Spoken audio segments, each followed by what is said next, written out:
Moi, je voudrais revenir sur la question du ghetto, parce que je la trouve très intéressante, ce terme de ghetto, ghettoisation, parce que c'est un sujet plus complexe qu'on voudrait bien le dire. C'est-à-dire que moi, j'ai des amis artistes francophones, appelons-les comme ça, qui me disent justement, ah oui, mais eux-mêmes, le tarmac, c'est un peu un ghetto, etc. Donc, je pense que c'est une question vraiment très intéressante à débattre, en ce sens que, effectivement, quelqu'un a dit tout à l'heure que le terme de francophone était parfois utilisé comme un terme dépréciatif finalement, et qu'un théâtre francophone, ça peut être un théâtre voix de garage. Et c'est ça qu'on essaie de reprocher au tarmac. Donc moi j'aimerais vraiment m'inscrire violemment en faux contre cette représentation, mais d'une manière très concrète et très professionnelle, et donc très simple.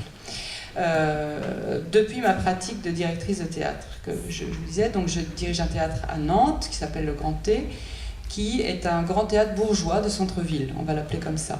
Une salle de 850 places, 6000 abonnés, non, 8000 abonnés, bref, une grosse machine qui est toute proportion gardée, hein, reste modeste, mais pour que vous ayez une image, l'équivalent un peu du théâtre de la ville à Paris. Voilà, c'est le genre d'institution.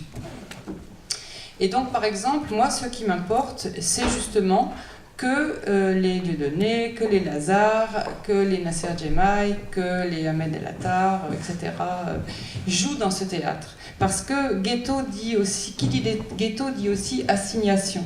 C'est-à-dire que Ahmed Madani, par exemple, qui est un artiste avec qui je travaille depuis longtemps, qui est donc un artiste franco-algérien qui est à la fois auteur, publié chez Actes Sud et metteur en scène, il est très peu programmé dans les théâtres du centre-ville parisien, par exemple. Et pour lui, c'est un problème, parce qu'il y a des phénomènes de légitimation, de reconnaissance, de hiérarchisation qui sont quand même très à l'œuvre. C'est-à-dire, il ne faut pas croire que le milieu culturel soit forcément un milieu très égalitaire, comme il aime à le faire croire. Il impose, il organise ses propres hiérarchies, et elles sont extrêmement violentes. Donc l'absence des artistes dont nous parlons ici, qui sont donc des artistes qui ont le français comme langue de création, mais qui viennent d'ailleurs, elle est liée aussi à une hiérarchisation sous-jacente, rampante, qui est encore très très vivement à l'œuvre.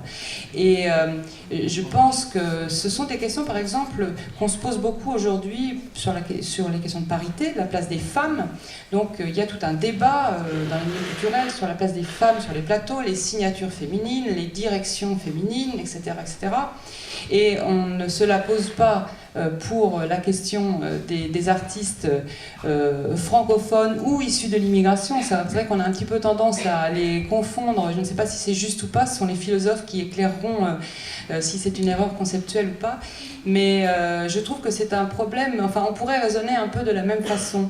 Par exemple, je ne sais pas si vous avez remarqué que depuis que Wajdi Mouawad dirige le Théâtre de la Colline, on voit sur les plateaux plus du tout les mêmes artistes, et que par exemple Léonora Miano a été invitée pour la première fois dans un théâtre national parce que Wajdi Mouawad le dirige. Enfin, vous voyez ce que je veux dire.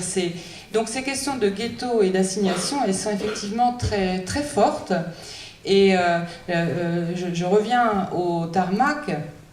Pour quelqu'un comme moi qui programme un gros théâtre, donc c'est entre 50 et 60 spectacles différents par an, 300 représentations, choisir ces spectacles, c'est beaucoup de travail, il faut en voir beaucoup, il faut beaucoup se déplacer. Moi, je ne peux pas faire le tour du monde parce que j'ai un théâtre à faire tourner.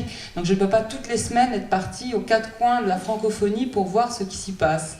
Et donc je pense, c'est pour ça que je disais que c'est important aussi d'adopter un point de vue professionnel, en termes de filière professionnelle, puisque la création, la production et la circulation des œuvres de spectacles vivants, qu'elles soient théâtrales ou chorégraphiques, obéit à une dynamique de filière. C'est-à-dire il y a des endroits où on crée, il y a des endroits où on montre son travail, il y a des endroits où les programmateurs viennent les voir pour les acheter et les montrer dans les autres théâtres. Vous voyez ce que je veux dire? Et pour moi, le tarmac est essentiel dans cette filière parce qu'il est aussi, alors bien sûr, Valérie aime à le dire, il est un théâtre de quartier, les habitants y tiennent, etc. Mais pour les artistes, c'est aussi un point d'entrée sur le marché français du spectacle vivant. Et si le tarmac n'existe pas, il n'y a plus ce point d'entrée. Ça veut dire que le risque, en faisant disparaître le tarmac, c'est de faire faire disparaître beaucoup plus largement les artistes francophones des théâtres français en général, parce que la probabilité qu'on puisse les voir leur jeune création, voir leur premier spectacle, elle sera extrêmement faible.